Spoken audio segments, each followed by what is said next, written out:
သာသနာတော်နှစ်2560နှစ်ကောဇာတက္ကရာ1380ပြည့်နှစ်ဧုံနပိချုံ4ရက်2018ခုနှစ်ဇွန်လ2ရက်စနေနေ့ရန်ကုန်တိုင်းဒေသကြီးမရမ်းကုန်းမြို့နယ်သာသနာရေးနှင့်ယဉ်ကျေးမှုဝန်ကြီးဌာနသာသနာတော်ထွန်းကားပြန်ပွားရေးဦးစီးဌာနစဝုသီရိဗိမာန်တော်အတွင်ဆင်းကျင်းပပြုလုပ်အပ်သည့်သာသနာပူဇာမြတ်မင်္ဂလာတရားအလှူတော်အထူးဓမ္မသဘင်ခန္ဓာ၌အနန္တ၅ပါးဥဒိဋ္ဌာလျက်ဥသိမ့်မြင့်ဒေါသီတရင်ဒေါက်တာသိန်းထွတ်ဦးသမီးကြီးဒေါက်တာထက်ထက်ရင်မြင့်သားကြီးကိုတိဟရင်မြင့်မမေတုခင်သားငယ်မောင်နန္ဒရင်မြင့်ညီရွှေဘုံလေးရာငွေဘုံသိင်္ဂရွှေရွန်းတန်တာကောင်းတဲ့နဲ့ရင်မြင့် Livestock Company Limited မိသားစုတို့ဤအမတဒါနဓမ္မဒါနအဖြစ်ဖြင့်ဟောကြားအပ်သောဘဝမှာအရေးပါသည့်ကိုကျင့်တရား2ပါးတရားဒေသနာတော်ဒီနေ့ညဓမ္မသဘင်ခန္ဓာကိုရွှေဘုံတော်သခင်ရှင်တော်မြတ်ဖရာဤမဟာကရုဏာကုံကိုအာယုံပြုကာတိကျုဖွဲ့ဆိုအပ်သောဝန္ဒနာပနာမအာတိတဂါထာကိုရွတ်ဆိုပူဇော်ခြင်းဖြင့်စတင်ကြရအောင်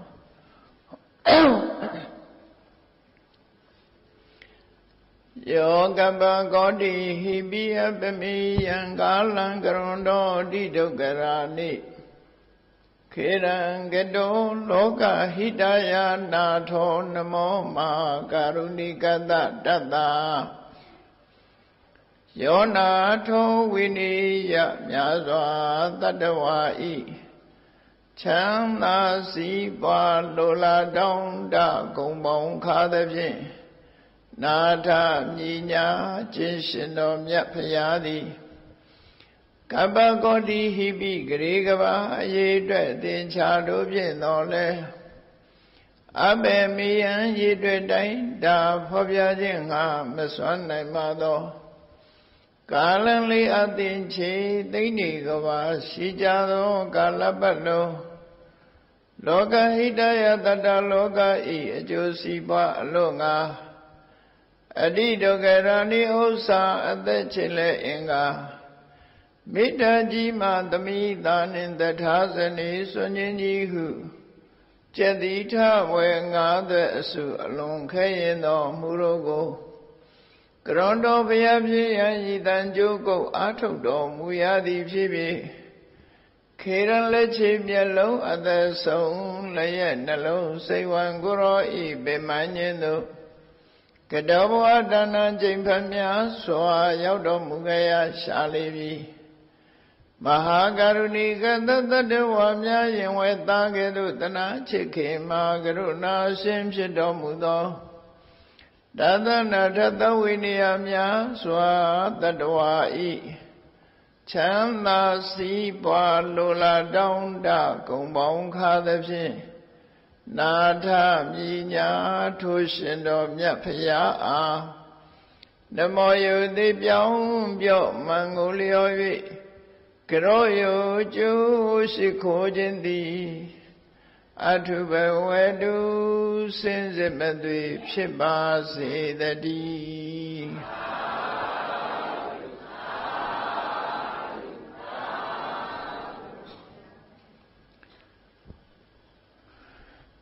ဘဝမှာအရေးပါသည့်ကိုကျင့်တရား2ပါး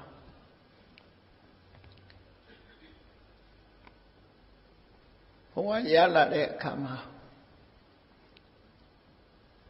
အရေးပါတဲ့တရားကိုလိုက်နာကျင့်သုံးမိဖို့အရေးမပါတဲ့အရာတွေနဲ့သာအချိန်ကုန်ပြီးမနေမိဖို့တတိထားကြရမှာဖြစ်တယ်ပေါ့လူတိုင်းဟာဘဝရလာတဲ့အကျိုးမြတ်ရှိသွားကြတာမဟုတ်ဘဲနဲ့ဘဝကိုအကြောင်းပြုပြီးတော့အဆိုးနဲ့ကြုံတွေ့သွားကြတဲ့ပုဂ္ဂိုလ်တွေလည်းမြောက်များစွာရှိတယ်ဘဝကိုအကြောင်းပြုပြီးတော့ကောင်းကျိုးချမ်းသာတွေရသွားတဲ့ပုဂ္ဂိုလ်တွေလည်းရှိတယ် Any time, Mimi go, Mimi sunset lila bi. Yala re boa ma. A sorry net, Doka yauta re boa mew. Mayabu, Mimi go and loja me. Can you chanari mayabene? Boadeku son that one solution. Sonshou Nina Muva, Mamachi Mare. Hawaiiare Kama Shaoyan Net Saoyan Sura, Yera Naku, don't do a bit of that, need absent. Maloya Mane Loyama Maloya Magu, Shaomun and Loyama Lofu. Maloya Magu, Yasaviaga, Agudulu. Hojara website. Loya Majaro Kudu Hojara website. A good outdo Chalita ne Pada dialo le Sitema Omi Madwali. Tagat the Bawa dialo Sulu report, no? Kusare Sasa divine Messiah Mehane Sayama Nakushira Valley. Nize Muama Go Kanane. Matin Leore Sasa, Messiah me Sasa. Jamai Simji me Sasa Mewa Saya Meha. Messiah me Hane Saya Meha. Dinagu Quecha Mati Bene. Messiah me Sao Sare Saya me Sao Masabe Nire solution. Conjuchana Yanamam hopeful that let it no? Conjuchana Yanamu. Sojuri never yes I am. Told to be sit here, but within a net within Nakushi. Ayaka Neha, Quecha Sipia Dapu Lure. Chomum Yola de Kajaro, Malodina and Lodina look your. Era would tap quite your message, Malodina and Lodina, so to me. But within a net within a. Mabiodina ne Piodina, Malodina ne Lodina. Do they never the action no correct? Do they allow someone a padalare? Kayaga was no answer, she that day. That's all of Yolu that Kayaga was no Gambiora. No answer to eat a channel of Piora. Was he answer no to Piora? Kayagan Sura Gotile or Lota. Eri told me what Lulu Bahama Mashu, Poama. Erima Kutiboya Barose Madridena Pale, Dwidinaga Pale, Mabiodinaga Pale, Biodinaga Pale, Malodinaga Payale, Lodinaga Payale, Lusso. If you go and Quecha Safe shall be Tina is on Mashibu Solution. Maybe a Bawajima. So I Tati Nale Pogorishi. Maybe I look at the Wusu, a Meshide, Peshide. Nigo Mountamari Shide, Pinya Shide, Shide, Yandangari Shide. Lotina, Melodina.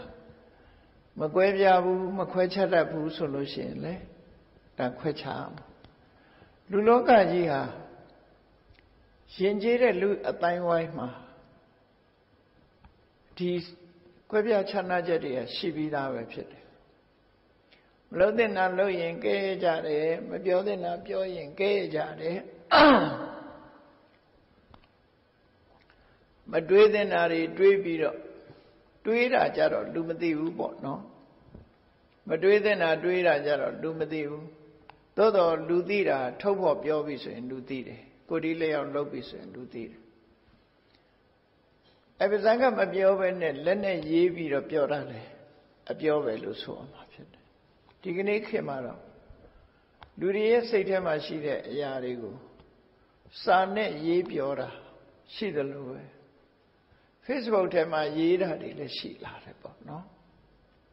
Cobiore the Garia, Puche Lare. Shirungaro, Cobiore the Gar, Piapio Darebo. Kunama not on net do. Dinga say, we love a jame. Connected the Facebook there, Depiola, no. နောက်က like လုပ်တဲ့လူတွေတို့ comment လုပ်တဲ့လူတွေတို့ပြည့် share လုပ်တဲ့လူတွေတို့နဲ့ဆိုသိမ့်ချီပြီးတော့10မိနစ်10စက္ကန့်အတွင်းမှာသိမ့်ချီဖြစ်သွားတယ်အဲ့တော့ကိုပြောဆိုမှုကထိရောက်တယ်ထိရောက်တယ်ဆိုတော့တစ်ဖက်သားအကျိုးသက်ရောက်မှုတွေရှိသွားတယ်မမှန်မကန်ပြောလိုက်ပြီဆိုလို့ရှိရင်လည်းမမှန်မကန်စကားတွေကထိရောက်သွားတယ်မမှန်ကန်ပြောလိုက်ပြီဆိုလည်းလူသားတွေမှာအကျိုးရှိသွားကြတယ်အဲ့ဒါကြောင့်မို့လို့ကိုယ့်ရဲ့နေ့စဉ်ဘဝမှာ analyze လုပ်တဲ့ခေါ်တာခွဲခြားစိတ်ဖြတ်တတ်ရမယ်ဝေဖန်ခွဲခြားတတ်ရတွေးတဲ့အရာလားမတွေးတဲ့အရာလားတွေးတဲ့အရာကဘာလဲမတွေးတဲ့အရာကဘာလဲပြောတဲ့အရာလားမပြောတဲ့အရာလားပြောတဲ့နာကဘာလဲမပြောတဲ့နာကဘာလဲလှုပ်တဲ့အရာလားမလှုပ်တဲ့အရာလားမလှုပ်တဲ့အရာကဘာလဲလှုပ်တဲ့နာဘာလဲလို့ဆိုတာဘာကြောင့်ဒီလိုတွေးရတယ်လဲလို့ဆိုရင်မပြောတဲ့နာမတွေးတဲ့နာကိုတွေးမိပြီမလှုပ်တဲ့မပြောတဲ့နာကိုပြောမိပြီမလှုပ်တဲ့နာကိုလှုပ်မိပြီဆိုရင်ဒီတိုင်းနဲ့နေမှာမဟုတ်ဘူး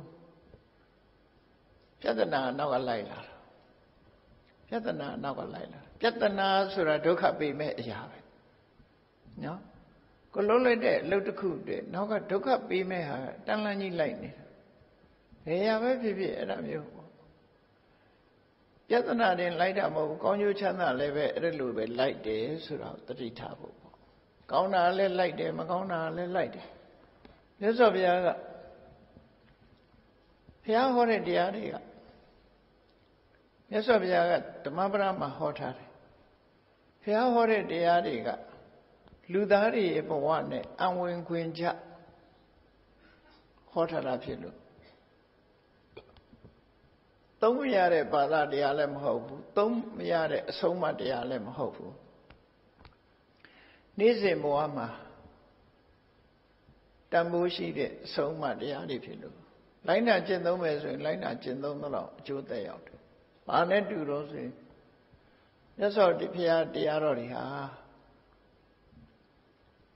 ဆေးဝါးနဲ့လာတဲ့တူတယ်။ဆေးဆိုတဲ့နေရာမှာအင်အားကိုဖြစ်စေတတ်တဲ့ဆေးရှိတယ်။ယောဂကိုပျောက်စေတတ်တဲ့ဆေးရှိတယ်။ယောဂကိုပျောက်စေတတ်တဲ့ဆေးကလည်းယောဂကိုပျောက်ကင်းစေတတ်တယ်။အင်အားဖြစ်စေတတ်တဲ့ဆေးကလည်းဒီဆေးတောက်ရင်အင်အားတွေဖြစ်လာတယ်မြတ်စွာဘုရားရဲ့အဆုံးအမတရားတော်တွေဟာဒီတိုင်းပါပဲဆေးသည်တောင်းတဲ့ပုဂ္ဂိုလ်အတွက်အကျိုးသက်ရောက်တယ်လို့မြတ်စွာဘုရားတရားတော်တွေကလည်းလိုက်နာကျင့်သုံးတဲ့ပုဂ္ဂိုလ်အတွက်မှာအကျိုးသက်ရောက်မှုဖြစ်တယ်မလိုက်နာဘူးဆိုရင်ကတော့အကျိုးသက်ရောက်မှုမရှိဘူးဆေးကလည်းမတောက်ရင်ကိစ္စမရှိဘူးပလင်းနဲ့ထည့်ခေါင်းရင်းထားကိစ္စမရှိဘူးနော်အာသီလေးဖတ်ရုံနဲ့တော့အားမရှိဘူးပေါ့နော်ဒီဆေးလေးတောက်လို့ဘာဖြစ်တယ်ဆိုတာမတောက်ပဲနေမဖြစ်ဘူးယောဂပျောက်တဲ့ဆေးဆိုလို့ရှိရင်လေဒီဆေးလေးမတောက်ဘူးဆိုရင်ယောဂပျောက်ဘူးဆိုလိုတာကကိုယ်ဒီလျောက်လုံးမှအကျိုးသက်ရောက်မှုရှိတယ်အဲ့ဒါကိုမြတ်စွာဘုရားကပฏิပဒါလို့ခေါ်တယ်လက်တွေ့ကျင့်သုံးတာကိုပฏิပဒါလက်တွေ့အသုံးချရဆေးရလည်းပဲလက်တွေ့သုံးတဲ့အခါမှာအကျိုးသက်ရောက်မှုဖြစ်ပေါ်စေသလိုပဲမြတ်စွာဘုရားအဆုံးအမတရားတော်ကိုလက်တွေ့ကျင့်သုံးလိုက်တာအဲ့တော့အဆုံးအမဆိုတာကိုနှစ်ခုခွဲလိုက်တဲ့အခါမှာဘာတွေဆုံးမတာတော့လို့သိချင်တယ်ဆိုရင်မလောက်ရမှနဲ့လောက်ရမှဒီနှစ်ခုပဲရှိတယ်ဘုရားရဲ့အဆုံးအမအချင်းချုပ်ပြောပါဆိုရင်မလောက်ရမှနဲ့လောက်ရမလောက်တဲ့နာနဲ့လောက်တဲ့နာဒီနှစ်ခုခွဲခြားဟောတယ်ဒါဖြင့်မလုံးသင့်ဘူးဆိုတာဘုရားမကြိုက်လို့လားသူမကြိုက်လို့လားဒီလိုအဓိပ္ပာယ်မရဘူးမြတ်စွာဘုရားဟောတဲ့မလုံးသင့်ဘူးဆိုတာဘာကြောင့်မလုံးသင့်တယ်လဲအပြစ်ရှိပြီးဆိုးကျိုးကိုဖြစ်စေတာလို့မလုံးသင့်ဘူးဆိုပါတော့ဒီအစာမစားသင့်ဘူးဆိုတာဘာလို့မစားသင့်တာတော့မေးဒီအစာစားရင်ဝန်းလျှောမယ်ဘိုင်းနာမယ်ယောဂတိုးမယ်စီးကျိုရှင်းစီးကျိုတက်မယ်ဒီသွေးတို့ရှိတဲ့လူကသွေးတို့ pressure တက်မယ် ဆိုအဲ့ဒါမျိုးကိုမစားသင့်ဘူးလို့ဆိုလိုတာမလုပ်သင့်ဘူးဆိုတာရသော်ဗျာဟောတဲ့မလုပ်သင့်ဘူးဆိုတာလေလုပ်ပြီးဆိုရင်ဆိုးကျိုးတွေပြဿနာတွေနောက်ကလာမယ်လို့ဆိုလိုတယ်လုပ်ကြည့်မယ်ဆိုရင်တကယ်လာမှာပဲလေဆိုးကျိုးကိုလာစေတတ်တဲ့အလုပ်တွေမလုပ်နဲ့ကောင်းကျိုးချမ်းသာကိုဖြစ်ပေါ်စေတတ်တဲ့အရာတွေကလုပ်တဲ့အရာဖြစ်တယ်ပေါ့အဲ့တော့လုပ်တဲ့အရာကိုလုပ်လိုက်ပြီဆိုရင်ကောင်းကျိုးချမ်းသာရလာအဲ့တော့ဒီအဆုံးအမတစ်ခုတည်းကိုကလုပ်တဲ့နာနဲ့မလုပ်တဲ့နာဆိုတာမှာမလုပ်တဲ့နာကိုလုပ်လို့ရှိရင်လေဒုက္ခရောက်တယ်လုပ်တဲ့နာကိုလုပ်မယ်ဆိုရင်လေချမ်းသာဒုက္ခရနိုင်တယ်ဆိုတာလူလောကကြီးမှာကိုကဒီအချက်နှစ်ချက်ဟာဘယ်အခါပဲဖြစ်ဖြစ်ရွေးချယ်လိုက်တာကျင့်သုံးရမယ့်အချက်နှစ်ချက်ပဲဖြစ်တယ်နေ့စဉ်ဘဝတာမန်ကိစ္စလေးတစ်ခုပေါ့ဒီတိုင်းပဲရှိတယ်လောကမှာဘာသာတရားလို့ဆိုတာတွေဟာဆုံးမတာမြတ်စွာဘုရားရဲ့အဆုံးအမတွေကိုဘာသာတရားလို့ခေါ်ခြင်းခေါ်မခေါ်ခြင်းဘူးဆိုရင်လူတွေရဲ့တဘာဝတရားတွေကိုထုတ်ဖော်ပြီးတော့ထိုတဘာဝတရားတွေကိုလုံးတဲ့နာနဲ့မလုံးတဲ့နာခွဲခြားပြောရတာဖြစ်တယ်ဘုရားသခင်ကမမှလည်းမဟုတ်ဘူးနော်မားတယ်ဘုရားသခင်လည်းမဟုတ်ဘူးဆုတောင်းလို့လည်းပဲဆုတောင်းလို့ဘုရားကဆုချမှာမဟုတ်ဘူးလို့ဆိုလို့နော်ကိုလို့ရတာဘုရားဆုချတာမဟုတ်ဘူးအဲ့တော့တခြားဘာသာတွေနဲ့မတူဘူးဆိုတာကိုသတိထားဖို့လိုတယ်ပေါ့ဒါဖြင့်လူတွေကဘာလို့တူတယ်ထင်းနေကြတော့ဆိုလူအလုံးဟာနတ်ကိုးကွယ်တဲ့ဘာသာကနေပြောင်းလဲလာကြတာလေနတ်ကိုးကွယ်တယ်ဆိုတဲ့နတ်စီကတခုရဖို့မျှော်လင့်နေကြတာတွေဒါဖြစ်တယ်ပေါ့အခုကိုမသိတဲ့အခါဗီရင်ဆရာသွားအကိုပြန်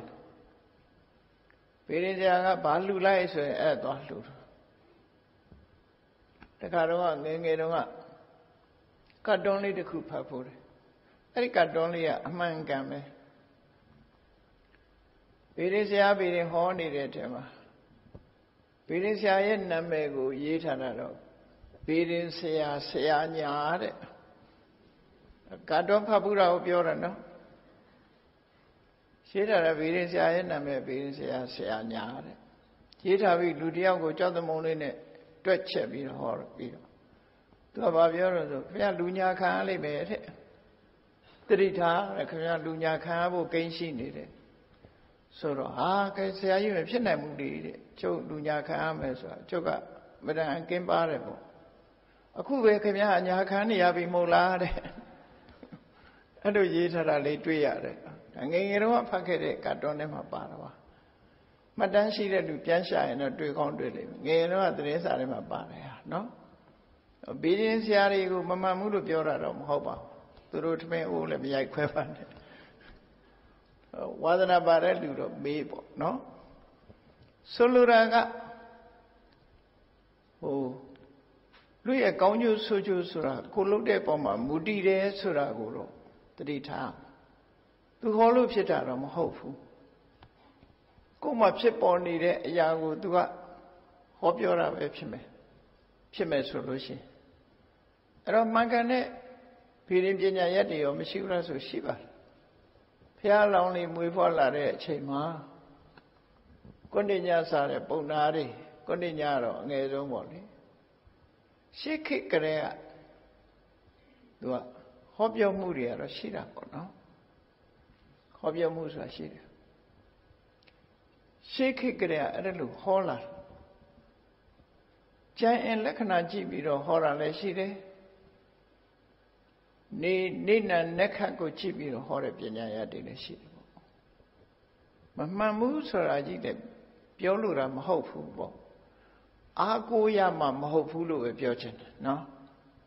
မှန်တာမမှန်တာသာထားဗီရင်ဆိုတာသူကသူကိန်းဆိုင်နေတာတော့ဆိုင်ချင်ဆိုင်နေမှာကိုသိပြီးရင်ကိုလုံးဝမှာကိုတောင်းအောင်ဆိုတာကိုတော့သတိထားကိုဘာလုံးဝမယ်ဆိုတာသိဖို့ပဲအရေးကြီးတယ်ပေါ့ဗီရင်ဆရာမပြောနဲ့တရားပြောတဲ့စကားတောင်မှားသေးတယ်နော်အဲ့တော့ ဘယ်အရာတွေကဆုံးဖြတ်ပေးတာတော့လို့ဆိုလို့ရှိရင်လူရဲ့လုံလဝိရိယနဲ့အသိဉာဏ်ကအရာရာမှာဆုံးဖြတ်ပေးနိုင်တယ်တရားရဲ့ဟောကိန်းတောင်လွဲသွားနိုင်သေးတယ်အဲ့ဒါရှိမယ်ဆိုရင်လူတွေရဲ့လုံလဝိရိယအသိပညာရှိရှိနဲ့ကြိုးစားမယ်ဆိုရင်တရားရဲ့ဟောကိန်းတောင်လွဲသွားတယ်ဆိုတာကာလင်္ဂအစမှရှိတယ်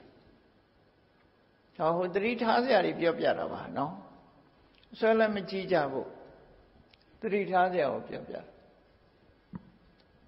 ကာလင်္ဂမင်းနဲ့အတ္တကမင်းစစ်ခင်းကြတဲ့အခါမှာကာလင်္ဂမင်းကစစ်သားဥယျာဉ်1000ရှိတယ်အတ္တကမင်းက1000ပဲရှိတယ်ဒီမင်းနှစ်ပါးစစ်ထိုးကြတော့မယ်ဘယ်သူနိုင်မလဲလို့ဆိုကာလင်္ဂမင်းနိုင်မှာပေါ့စစ်အင်အားကောင်းတာဟုတ်သူအတ္တကမင်းရှုံးမယ်ဒီစကားကိုဘယ်သူပြောလိုက်တာတော့ဆိုတရားမင်းပြောတာ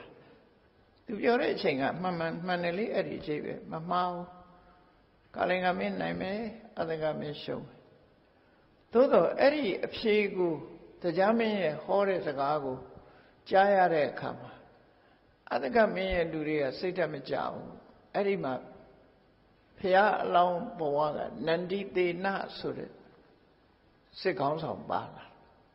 ဖရာလောင်းလို့ဆိုတာမျိုးကလုံလဝိရိယအမတန်ရှိတယ်အသိပညာအမတန်ကျွယ်ဝတဲ့လူတွေစဉ်းစားတတ်တဲ့လူတွေပေါ့အဲ့သူကစီးယုံပြီးတော့လူတွေရဲ့စိတ်ဓာတ်ကြံခိုင်မှုနဲ့လေ့ကျင့်မှုတွေကိုဦးစားပေးပြီးတော့တပတ်အတွင်းမှာစိတ်ဓာတ်မြင့်တင်ရေးတို့ကြိုးပမ်းအထောက်ရေးတို့ကြိုးစားလိုက်တာတကယ်စစ်တိုက်တဲ့အခါကျတော့သူ့ဘက်ကနိုင်သွားတယ်ကာလင်္ဂဘက်ကဘာလို့ရှုံးသွားတော့ဆိုတို့နိုင်မှာဟေးဆိုပြီးတော့လူတွေမစည်းယုံကြတော့ဒါပဲသူတို့ရှုံးတာအဲ့ဒါကြောင့်ရှုံးမစည်းယုံမှုမလေ့ကျင့်မှုတကယ်ရင်ဆိုင်တွေ့တဲ့အခါဖေဦးပြဲပြုတ်ကွဲပြီးတော့ရှုံးသွားတယ်သူတို့အနည်းချုပ်ကတော့အဲ့ဒီမှာတရားမင်းဟောကိန်းမှားသွားတော့တရားကြီးဝိုင်းဆက်ခံရတာပေါ့အမှန်တော့တရားပြောလို့ရှုံးတာလည်းမဟုတ်တရားပြောလို့နိုင်တာလည်းမဟုတ်ဘူးဆိုတော့သတိထားဖို့လိုတယ်အဲ့တော့ဘေးရင်ဆရာဟောလို့ဆောင်ဝဲအောင်တာလည်းမဟုတ်ဘူးဘေးရင်ဆရာပြောလို့ဆောင်ဝဲကြတာလည်းမဟုတ်ဘူးအဓိကတော့ကိုယ့်ပေါ်မှာမူတည်တယ်ဆိုတဲ့စကားလုံးမှတ်သားထားဖို့လိုအပ်တယ်ပေါ့နော်အဲ့ဒီမှာတရားမင်းကယသိကြီးစီပြောခဲ့တာယသိကနေတဆင်ကြားတာနောက်တရားမင်းလာတဲ့အခါကျတော့ယသိကသူ့လည်းနမပြတ်တယ်ပေါ့နမပြတ်တော့ယသိကအဲ့ဒီထဲမှာပြောတယ်တရားရမင်းနဲ့ဘာလို့လိန်ရတာတော့တဲ့အခုကာလင်္ဂမင်းနိုင်မယ်ပြောရရှုံးသွားပြီတဲ့အတ္တကနိုင်သွားပြီစစ်ပွဲကြီးပြီးသွားပြီဆိုတော့တရားမင်းပြောတဲ့စကားရှင်းရှင်းလေးဒေဝနာဣတယန္တိပုရိသပရကမတလုံလဝိရိယနဲ့ကြိုးစားအထုတ်တဲ့လူကိုသူတို့ဘယ်တော့မှအပြစ်မတင်ဘူးတဲ့သူတို့ကြိုးစားလို့နိုင်တာတဲ့ကြောင်းရမဖြစ်ဘူးနော်ကြိုးစားအထုတ်မယ်ဆိုရင်တရားဟောကိန်းထုတ်တာတောင်မှလွဲသွားနိုင်သေးတယ်လို့ဒီလိုမှတ်သားရမှာဖြစ်တယ်ပေါ့နော်ဗေဒင်ဆိုတာလည်းအဲ့တိုင်းပဲဗေဒင်ကိုဥတီပြောတာမဟုတ်ဘူးဘုံဘုံအားလုံးဟာဗေဒင်ပေါ်မှာလမ်းမဆုံးညံ့နဲ့လို့ဆိုချင်တယ်ပေါ့နော်လှုပ်တဲ့နာနဲ့မလှုပ်တဲ့နာကိုယ့်ကိုသိရသိပြီးတော့မလှုပ်တဲ့နာရှောင်ဖို့နဲ့လှုပ်တဲ့နာလှုပ်ဖို့ဟာဒါအရေးကြီးဆုံးပဲလို့တို့ဆိုကိန်းခန်းဆိုတာမှန်တာတွေကသူ့နီးသူ့ဟန်သူ့ပညာရက်ကမှန်တာတွေလည်းရှိတယ်မှန်တာတွေရှိတယ်နမိတ်ကောက်တဲ့အတတ်နဲ့ဟောရတော့မှပဲမှန်တာမျိုးရှိတယ်စာထဲမှာမှတ်တမ်းတင်ထားတာရှိတယ်နမိတ်ဖတ်တဲ့ဆရာနမိတ်ဆိုတာအခုခေတ်ဗမာပြည်မှာတော့အတိတ်စိမ့်ကောက်တယ်လို့ခေါ်တယ်သူသွားမေးတဲ့အချိန်မှာသူကဟိုကြည့်ကြည့်လိုက်ပြီးတော့သူမျက်စိထဲမှာတမ်းမိတာနဲ့ကောက်ဟောတာမှန်းနေတတ်တယ်အတိတ်ကောက်တော့ပေါ့နော်လူတယောက်မှာအတိတ်ကောက်တယ်အဲ့ဒီအတိတ်ကောက်တဲ့နည်းပညာဗမာခေတ်ကလည်းပဲဟိုရင်းပေါ့ဗမာပြည်နေလက်တက်ကလေစနီးတို့တပေါင်းတို့တိုက်တို့ဆိုတာရှိတယ်လေဒါတွေလိုက်ပြီးစနေနာရာတွေရှိတယ်လေစနေနာရာတွေရှိတယ် ဒီပင်ရခေမြို့တဲတော့မယ်ဆိုလဲစနေနာတာရှိတယ်နောက်အတိတ်ကောက်တာတွေရှိတယ်အင်းဝမြို့ကိုတဲတဲ့သူတို့မင်းများအဲ့ဒီမှာသူနန်းတက်တဲ့အခါမှာထူးထူးခြားခြားပြောလိုက်တဲ့စကားကတရိတရင်ဆိုတဲ့စကားလုံးကိုပြောလိုက်တယ်အဲ့လိုပြောလိုက်တဲ့အခါကျတော့ဖေရင်ဆရာတွေကပြောတယ်ဒီမင်းကနန်းဆန်သက်က3နှစ်ပဲတရိဆိုတာ3ခုပဲလေတော့သူပြောလိုက်တာမှားလားဆိုမမှားဘူး3နှစ်နဲ့သူနန်းရဆန်သွားဒီလိုသူတို့အတိတ်ကောက်တာစာထဲမှာပါတဲ့အတိတ်ကောက်တဲ့နည်းပညာတစ်ခုရှိတယ်။ဘာလို့ဆိုအတိတ်ကောက်တဲ့နမိတ်ကျမ်းအတက်ဆရာကိုဘုရင်ကြီးကစမ်းတတ်တဲ့အနေနဲ့မေးတာသူ့လက်ထဲမှာလက်သီးထဲမှာပစ္စည်းတစ်ခုဆုပ်ထားတယ်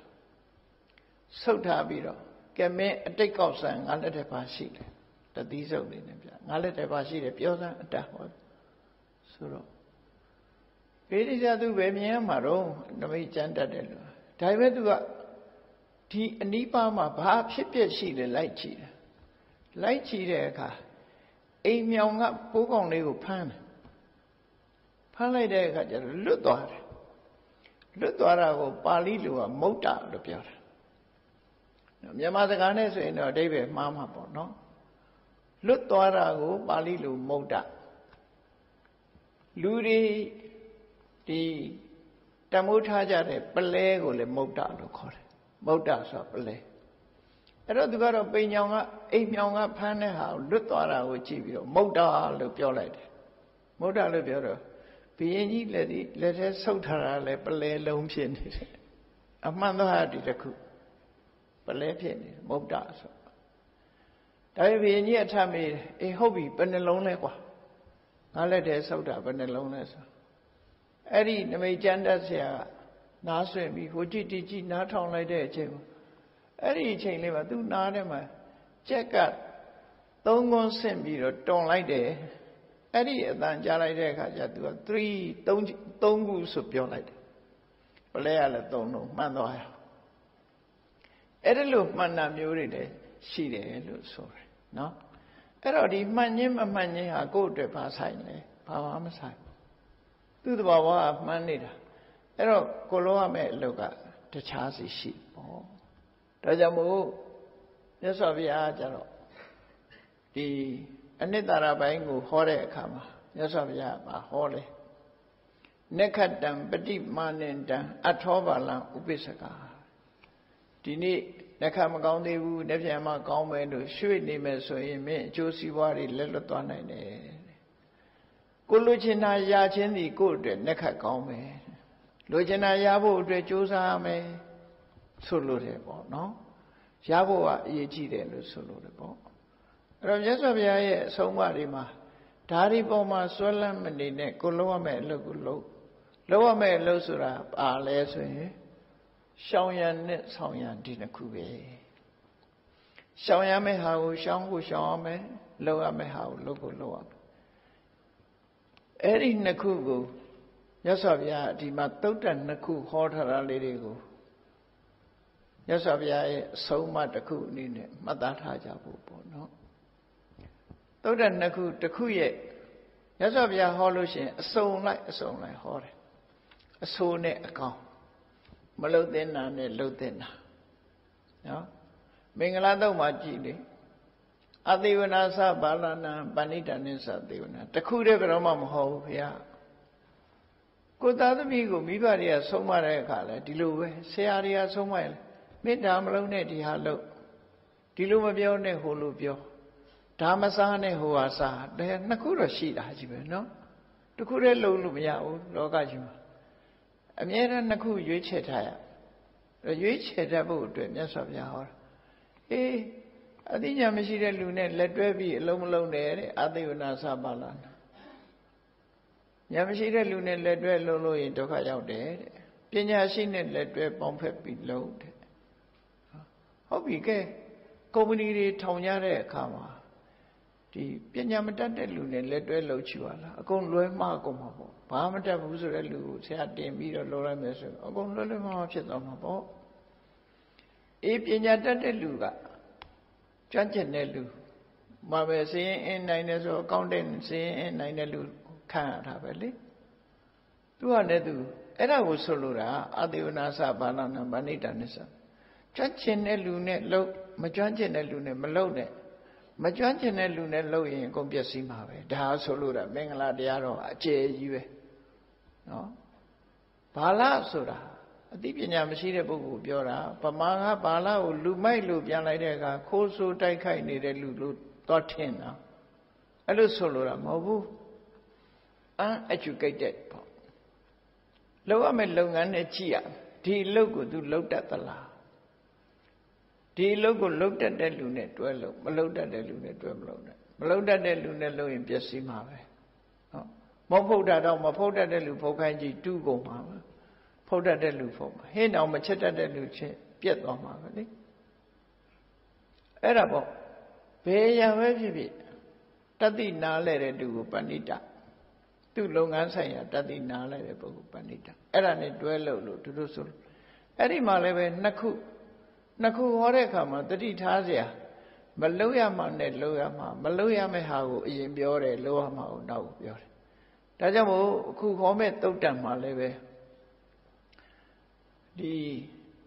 ဘဝမှာအရေးပါတဲ့ကိုကျင့်တရားနှစ်ပါးဆိုတဲ့နေရာမှာအရေးပါတဲ့ကိုကျင့်တရားနှစ်ပါးဟာလိုက်နာရမယ့်အချက်ပေါ့အဲ့တော့လိုက်နာရမယ့်အချက်ရှိတယ်လို့မလိုက်နာရမယ့်အချက်လည်းရှိတယ်ပေါ့နော်နှစ်ခုဟောတဲ့အမြဲတမ်းအဲ့တော့သုတ္တန်နှစ်ခုကဒုက္ခဝိဟာရသုံးနဲ့ဒုက္ခဝိဟာရသုံးလို့နာမည်ပေးထားဒုက္ခဝိဟာရသုံးဆိုတာဒုက္ခရောက်ပြီးနေရမယ့်အကြောင်းတရားနှစ်ပါးချမ်းသာသာနေထိုင်ရမယ့်အကြောင်းတရားနှစ်ပါးလူဘဝမှာနေပြီဆိုရင်ဒုက္ခရောက်ခြင်းသလားချမ်းသာခြင်းသလားဒီနှစ်ခုဒုက္ခရောက်စေနိုင်တဲ့တရားနှစ်ပါးရှိတယ်ဆင်းရဲချမ်းသာစေနိုင်တဲ့တရားနှစ်ပါးရှိတယ်အဲ့တော့ဆင်းရဲတယ်ချမ်းသာတယ်ဆိုတဲ့နေရာမှာဆင်းရဲတာကိုယ်ဆင်းရဲမှုရှိတယ်စိတ်ဆင်းရဲမှုရှိတယ်ချမ်းသာတာလည်းကိုယ်ချမ်းသာမှုစိတ်ချမ်းသာမှုနှစ်ခုရှိတယ်နော်ကိုယ်ချမ်းသာစိတ်ချမ်းသာဘဝလည်းစိတ်ဆင်းရဲကိုယ်ဆင်းနှစ်ခုရှိတယ်အဲ့နှစ်ခုထဲမှာကိုယ်ဆင်းရဲမှုစိတ်ဆင်းရဲမှုကိုဖြစ်စေတတ်တဲ့ကိုကျင့်တရားနှစ်ပါးကိုကျင့်တရားဆိုတာကိုယ်တိုင်လှုပ်ဆောင်နေတဲ့အကျင့်တရားပေါ့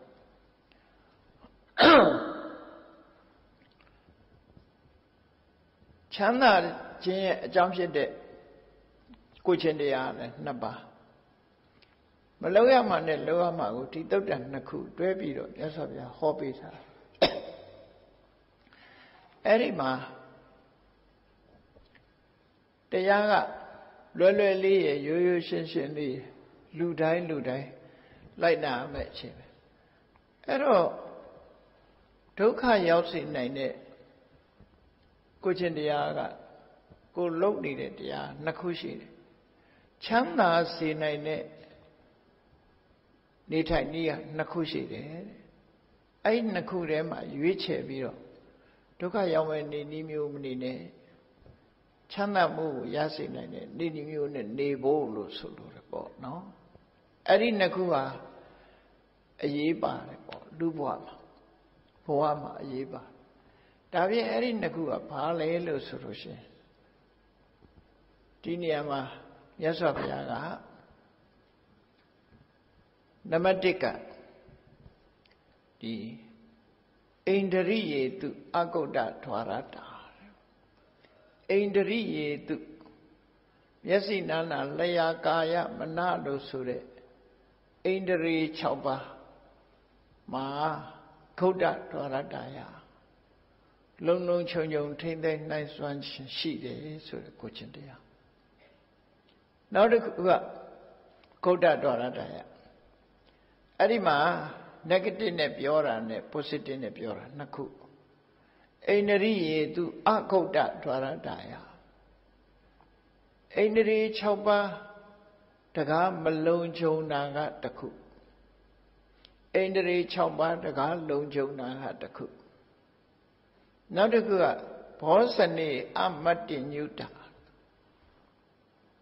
အစာအာဟာရနဲ့ပတ်သက်ပြီးအတိုင်းအတာပမာဏမသိတာတစ်ခုဘောဇနေမတ္တညုတအစာအာဟာရနဲ့ပတ်သက်ပြီးအတိုင်းအတာကိုသိတာတစ်ခုလို့နေ့စဉ်ဘဝမှာဘုန်းကြီးတို့တွေနေပြီးထိုင်ပြီးဆိုတဲ့အခါမှာဒုက္ခမရောက်အောင်ဘယ်လိုနေမလဲချမ်းသာအောင်ဘယ်လိုနေမလဲဆိုတာကိုမြတ်စွာဘုရားလမ်းညွှန်တာပဲဖြစ်တယ်ပေါ့နော်ကဲဆင်းရဲတာကမလုပ်ရမယ့်ဟာကိုအရင်ပြောမလုပ်ရမယ့်ဟာကိုအရင်ပြောရတယ်ဘာလို့ဆိုလို့ရှိရင်အိန္ဒြိယေတုအကုဋ္ဌဒွါရလူတွေမှာဆက်သွယ်နေတာတွေကိုကြည့်ဘာနဲ့ဆက်သွယ်နေတာတော့ကိုတယောက်တည်းနေကိုယ့်အကိုနေတာလူတွေမှာဆက်သွယ်မရှိဘူးဆိုတာမရှိဘူးဆက်သွယ်နေဘာနဲ့ဆက်သွယ်မျက်စိကဆက်သွယ်တယ်လူမှာတကား6ပေါက်ရှိတယ်မျက်စိကအပြင်မဲ့အာယုန်တွေနဲ့ဆက်သွယ်တယ်နားကအပြင်မဲ့ကအတန်တွေနဲ့ဆက်သွယ်တယ်နှာခေါင်းကပြင်မဲ့ကအနံ့တွေနဲ့ဆက်သွယ်တယ်လျှာကပြင်မဲ့ကအရသာတွေနဲ့ဆက်သွယ်တယ်ကိုယ်ကာယကပြင်မဲ့ကနားတဲ့အထီးတွေ့တွေနဲ့ဆက်သွယ်တယ်မနဆိုတဲ့တကားကနေပြီးတော့ကြံတွေးတဲ့အာယုန်တွေနဲ့ဆက်သွယ်တယ်ဆိုလူတွေရဲ့နေ့စဉ်ဘဝမှာဒါတွေနဲ့ပဲလူတွေဟာဆက်သွယ်နေကြတာပဲဖြစ်တယ်ပေါ့လူတိုင်းဟာဒီတိုင်းပဲလေမျက်စိနဲ့မြင်စရာအာယုန်ကိုမြင်တယ်နားနဲ့ကြားစရာအသံတွေကိုကြားတယ်နှာခေါင်းနဲ့အနံ့တွေကိုအနံ့ရတယ်လျှာနဲ့အရသာကိုသိတယ်ကိုယ်ကာယနဲ့အထီးတွေ့တွေကိုသိတယ်စိတ်နဲ့ကြံတွေးကြံစီမှုအာယုန်တွေကိုတွေ့ရှိရတယ်ဒီ6ပါးပဲအဲ့ဒီ6ပါးမှာအိန္ဒြေ6ပါးတကားကိုမလုံခြုံဘူးဆိုတာဘာပြောလဲမလုံခြုံဘူးဆိုတာမျက်စိကိုလွတ်ထားတယ်နားကိုလွတ်ထားတယ်နှာခေါင်းကိုလွတ်ထားတယ်ဖြစ်ချင်အောင်ဖြစ်နေမယ်ဆိုပါစို့မျက်စိကလည်းမြင်တဲ့အာယုံပေါ်မှာလောဘတွေဖြစ်တယ်ကိုနှစ်သက်တဲ့အာယုံအိဋ္ဌာယုံဆိုရယ်ကိုကြိုက်တဲ့ဟာကြတော့လောဘတွေဖြစ်တယ်ကိုမကြိုက်တဲ့ဟာကြတော့ဒေါသတွေဖြစ်တယ်ဒါမျက်စိကိုလွတ်ထားတယ်လို့ခေါ်တယ်နော်ဒီတကားမလုံဘူးလို့ခေါ်တယ်မြင်တဲ့အာယုံပေါ်မှာကြည့်ပြီးလောဘဖြစ်တယ်မြင်တဲ့အာယုံကိုကြည့်ပြီးတော့ဒေါသဖြစ်တယ်အမြင်အာယုံက2ခုရှိသွားကိုကြိုက်ရင်လောဘမကြိုက်ရင်ဒေါသအမှန်တရားမသိဘူးဆိုရင်မောဟတော့လောဘဒေါသမောဟဆိုတာအကုသိုလ်တွေကြီးပဲလေကုန်အဲ့ဒါကိုပြောတာတကားကိုမလုံဘူးဆိုတာကဲပြဿနာတက်တာဘာတွေလဲလူတရားဟာခိုးမှုတစ်ခုကျွလွန်နေဆိုရင်သူမျက်စိနဲ့ကြည့်တယ်ဘယ်ဟာကိုသူကြိုက်တာလဲဆိုနော်ရွှေဆိုင်ဝင်ပြီးလူမယ်ဆိုရင်ဘယ်ဆိုင်ကနေသွားလို့လွယ်မယ်ဘယ်ဆိုင်ဘယ်ရွှေတုံကဘလောက်တန်နေဆိုတော့သူလေးလာထားအဲ့မျက်စိကမြင်တဲ့အပေါ်မှာသူကြိုက်တာကိုသူရအောင်လုပ်တယ်ဟုတ်အဲ့ဒါတကားမလုံတာတကားမလုံတော့လောဘတွေဖြစ်တယ်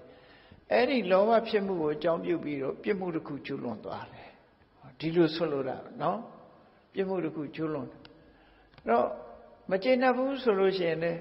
မုန်းတီးတဲ့လူတယောက်ကိုတွေ့ပြီးဒီလူကိုချောင်းရိုက်တာတို့ဒုက္ခပေးတာတို့ဘာလို့လုပ်ပြအဲ့ဒါမျက်စိကနေမြင်ပြီးတော့ဒေါသဖြစ်တာအဲ့တော့မျက်စိကမြင်ပြီးတော့ငကိုယ်တည်းကလောဘမဖြစ်အောင်လဲထိမ့်လိုက်မယ်ဒေါသမဖြစ်အောင်လဲထိမ့်လိုက်မယ်အမှန်တရားသိပြီးမလုံတဲ့ဟာလုံတဲ့ဟာခွဲခြားသိနေမယ်မောဟကိုထိမ့်လိုက်မယ်ဆိုလို့ရှိရင်မျက်စိတကားဟာလုံသွားတယ်လို့ခေါ်တယ်မလုံရင်အိန္ဒြိယေတုအကုဋ္ဌဒွါရတာလုံလို့ရှိရင်အိန္ဒြိယေတုခုဋ္ဌဒွါရတာတကားလုံသွားပြီမျက်စိကမြင်ပြီးတော့ကိုယ်မှလောဘဒေါသမဖြစ်သည့်အတွက်ကြောင့်ပြဿနာနောက်ထပ်မလာတော့ဘူးနော်ပြဿနာနောက်ထပ်မလာထို့တူပဲနားကကြားလိုက်တဲ့အတန်ကိုယ်နဲ့ယဉ်နေတဲ့ပုဂ္ဂိုလ်သို့မဟုတ်ကိုကြိုက်တဲ့အတန်လေးကြားရလို့ရှိရင် จิตนั่นเองနောက်ထပ်ကြားခြင်းနဲ့ကိုယ်နဲ့မကြိုက်တဲ့မကြားခြင်းနဲ့အတန်ဆိုရင်ပြဿနာတက်ပြန်တယ်နော်အဲ့ဒီနားနဲ့ပတ်သက်ပြီးတော့လည်းပဲလောဘဖြစ်တယ်ဒေါသဖြစ်တယ်မောဟဖြစ်တယ်နှာခေါင်းနဲ့ပတ်သက်လာလို့ရှိရင်လည်းထို့တူပဲလောဘဖြစ်တယ်ဒေါသဖြစ်တယ်မောဟဖြစ်တယ်လျှာနဲ့ပတ်သက်လာလို့ရှိရင်လည်းအဲ့ဒါပိုအရေးကြီးတယ်ပေါ့အဲ့ဒါအတွက်ကိုတီးသန့်မြတ်စွာဘုရားနောက်ထပ်ထပ်ဟောတယ်နောက်ထပ်ထပ်ဟောမယ်လျှာနဲ့ပတ်သက်လာလို့ရှိရင်လည်းကြိုက်မကြိုက်ပေါ်မှာဒေါသလောဘဖြစ်တယ်ဒေါသဖြစ်တယ်ခန္ဓာကိုယ်လာထိတဲ့ဟာမှာလည်းပဲဟုတ်လားကိုယ်ကိုပြင်းပြင်းထန်ထန်ထိလို့နာကျင်သွားတယ်ဆိုလို့ရှိရင်ဒေါသဖြစ်တယ်မနာကျင်ဘူးဆိုရင်လောဘဖြစ်တယ်။နှွေရသည်ဆိုလို့ရှိရင်လေညင်းလေးခံရရင်သဘောကျတာမဟုတ်လား။ဆောင်းရသည်ကြတော့လေညင်းကအေးတယ်ဆိုပြီးမခံကျင်ဘူးလေ။ဆောင်းရသည်စမ်းကြည့်ပါလား။အေးစိတ်နေတဲ့အချိန်မှာရက်တောင်လေးနဲ့တော့ရက်ပေးထားတယ်။ရက်ခတ်ပေးလိုက်မယ်ဆိုရင်အဲ့ဒီလိုဘလို့နေဦးလဲနော်။မခံနိုင်ဘူးလေ။ဒီပဲအဲ့ဒါလို့ပေါ့ကိုကာယနဲ့ပတ်သက်လာလို့ရှင်လေအဲ့ဒီဖုဒ္ဓဘာယုံဆိုတာခံနိုင်တဲ့ဟာရှိတယ်မခံနိုင်တာရှိတယ်မခံနိုင်ရင်ဒေါသခံနိုင်ရင်လောဘနောက်တစ်ခါစိတ်ကူးကြံစီတဲ့အခါမှာလည်းပဲလူတွေဟာစိတ်ကူးရင်ပြီးတော့ကျင့်တတ်တဲ့အာယုံရှိတယ်လို့စိတ်ကူးထဲမှာဒေါသဖြစ်တာလည်းရှိတယ်အဲ့တော့ဒေါသဖြစ်เสียအာယုံဆိုလို့ရှိရင်ဒေါသဖြစ်ပြီးလောဘဖြစ်เสียအာယုံဆိုရင်လောဘဖြစ်တယ်အမှန်မသိဘူးဆိုရင်မောဟဖြစ်တယ်အဲ့ဒီလိုမျက်စိနာနာလျှာကာယကနေပြီးတော့ကိုယ်ကလွတ်ထားတယ်မထိန်ဘူးလောဘဖြစ်လဲကိမဆိုင်ဘူးဒေါသဖြစ်လဲကိမဆိုင်ဘူးအဲ့ဒီလိုအကုသိုလ်တွေဖြစ်ချင်တိုင်းဖြစ်နေတာကိုအိန္ဒြိယေတုခုတ်တဒွါရအခုတ်တဒွါရတာအိန္ဒြိတကားမလုံခြုံဘူးလို့သူတို့ပြောတာနော်အဲ့ဒါလူတွေအတွက်ဒါတရားကျင့်တဲ့ပုဂ္ဂိုလ်မှသာဒီလိုလောရမှာမဟုတ်ဘူးပြဿနာမတက်ဖို့အတွက်လူဘဝမှာလူမှုပြဿနာဘာပြဿနာတွေမတက်အောင်ကိုယ့်ကိုထိန်းနိုင်ရမယ်အနေအထားမျိုးရှိတယ်ထိန်းတယ်ဆိုတာဘာထိန်းရတာတော့လောကလူတွေကစိတ်ထိန်းတယ်လို့သာပြောတာမှန်တော့စိတ်နဲ့တော့အလုံးကဆက်သွယ်နေတာပေါ့မြင်ပြီးတော့ထိန်းတာစိတ်ပဲကြားပြီးတော့လဲထိန်းရမှာစိတ်ပဲသို့တော့မြင်ပြီးတော့ထိန်းတာကိုမျက်စိကိုထိန်းတယ်လို့ပြောတာကြားပြီးထိန်းတာကြနားကိုထိန်းတယ်လို့ပြောရတာပေါ့ဒီလိုဆိုလိုတာပေါ့အဲ့ဒါလို့ထိမ့်သိမ်းဆောင်ရှောက်မှုမရှိတာကိုအိန္ဒြိယေတုအကုတ္တဒွါရတာထိမ့်သိမ်းမှုမရှိဘူးတဲ့ဒီပုဂ္ဂိုလ်အဲ့ဒီလိုထိမ့်သိမ်းမှုမရှိဘူးဆိုလို့ရှိရင်ဘာဖြစ်လဲမြတ်စွာဘုရားဒိဋ္ဌိဝဓမ္မေဒုက္ခံဝိဟရတိလက်ရှိဘဝမှာပဲမထိမ့်သိမ်းမှုဆိုတဲ့ပုဂ္ဂိုလ်တယောက်ဟာကိုယ်ဆင်းရဲမှုစိတ်ဆင်းရဲမှုနဲ့ကြုံရလိမ့်မယ်မထိမ့်မှုဆိုရင်ကိုယ်ဆင်းရဲမှုစိတ်ဆင်းရဲမှုကြုံပါပဲနော်ကိုယ်ဆင်းရဲမှုစိတ်ဆင်းရဲမှုနဲ့ကြုံရမယ်သဝိခတစိတ်ပင်ပန်းစရာတွေဖြစ်လိမ့်မယ်သဥပါယတနော်စိတ်ပူပန်မှုတွေဖြစ်လာတပရိလာဟံစိတ်ထဲမှာပူလောင်မှုတွေဖြစ်လာလိမ့်မယ်စိတ်ပင်ပန်းမှုတွေဖြစ်လာလိမ့်မယ်ဘာတွေတော့ဆိုအဲ့ဒါတွေကလောဘဖြစ်လာတယ်စိတ်ပင်ပန်းမယ်ဒေါသဖြစ်လာရင်စိတ်ပင်ပန်းမယ်မောဟဖြစ်လာလို့မဝေခွဲနိုင်ဘူးဆိုရင်စိတ်ပင်ပန်းတာပဲလေအဲ့ဒါတွေဟာလူဒုက္ခပေးနေတဲ့အရာတွေဖြစ်လို့အဲ့ဒီလိုပင်ပန်းပန်းနဲ့စိတ်ပူစရာတွေနဲ့နေရမှာဖြစ်တယ်တဲ့ဒါဒီဘဝမှာချမ်းသာမှုတွေလက်လွတ်ဆုံးရှုံးသွားပြီးတော့ကိုယ်ဆင်းရဲစိတ်ဆင်းရဲနေရလိမ့်မယ်အဲ့တော့ဒီဘဝမှာတင်ကိုယ်ဆင်းရဲစိတ်ဆင်းရဲလာလို့ဆိုမကဘူးမြတ်စွာဘုရားကာယတဗေဒပရမရဏဒုက္ခတိပတိကင်္ခာဒီဘဝသေဆုံးသွားလို့နောက်ဘဝဆိုရင်လည်းသူဟာမကောင်းတဲ့ဘဝရောက်သွားနိုင်တယ်စိတ်ဆင်းရဲနေသည့်ပုဂ္ဂိုလ်တယောက်သေသွားရင်မကောင်းတဲ့ဘဝရောက်သွားနိုင်တယ်ဘာလို့လဲဆိုစိတ်ကဆုံးဖြတ်သွားတာလူတွေဟာမသေးခင်လေးမှာအမှန်တမ်းမသေးခင်လေးအချိန်မှာစိတ်ဆင်းရဲနေတဲ့ပုဂ္ဂိုလ်တယောက်ရဲ့အာယုန်နမိတ်ဟာအကောင်းမလားသည့်အတွက်ကြောင့်အဲ့ဒီမကောင်းတာကို စိတ်ညစ်ပြီးသေရလို့ရှိရင်သူကကောင်းတဲ့သူတွေပုံရောက်ဖို့မရှိလူတွေကသေအေးလို့အောင်းမိတယ်သေမအေးဘူးသေရင်ပိုဆိုးတယ်ထင်ကြတာလူတွေကအခုဘဝလက်တွေ့ကျုံနေတဲ့ဆင်းရဲဒုက္ခလေးသေသွားလို့ရှိရင်ငါမေ့သွားပြီဘာမှမသိတော့ဘူးလို့အောင်းမိတယ်နောက်လာမယ့်ဟာပိုဆိုးနော်ဆက်ရှိတိုက်ကခုံချဖို့လဲစိတ်မကူနဲ့တရားပေါ်ခုံချဖို့လဲစိတ်မကူနဲ့မအေးတဲ့စီရောက်တော့မှာပဲသိကြတယ်ဘာလို့တော့ဆိုရင်စိတ်ပူလောင်မှုနဲ့သေသည့်အတွက်ကြောင့်အာယုနမိတ်ကမကောင်းတော့မကောင်းတဲ့ဘဝဘက်ကိုမျိုးစေ့ကျသွားတယ်ကိုဘာမှလုပ်လို့မရဘူးမကောင်းတဲ့ဘက်ကိုမျိုးစေ့ကရောက်သွားတယ်ရောက်သွားရင်အဲ့ဒီမှာပေါက်ဖွာတော့မှာပဲသိကြတယ်မသိခင်အာယုနမိတ်ပေါ်မှာချိပြီးတော့မျိုးစေ့ဆိုတာကြတယ်အဲ့ချိန်မှာမြတ်စွာဘုရားလက်ထက်က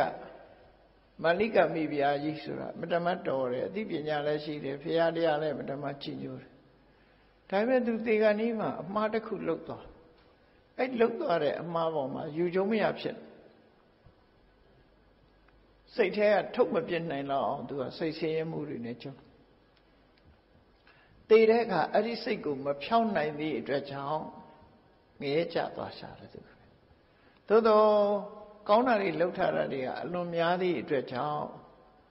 အကောင်းတွေကကယ်လိုက်တဲ့အခါမှာငရဲမှာလူတွေရဲ့အရေးအတွက်နဲ့9ရက်ပဲငရဲခံရရတယ်ပြန်လွတ်လာတယ်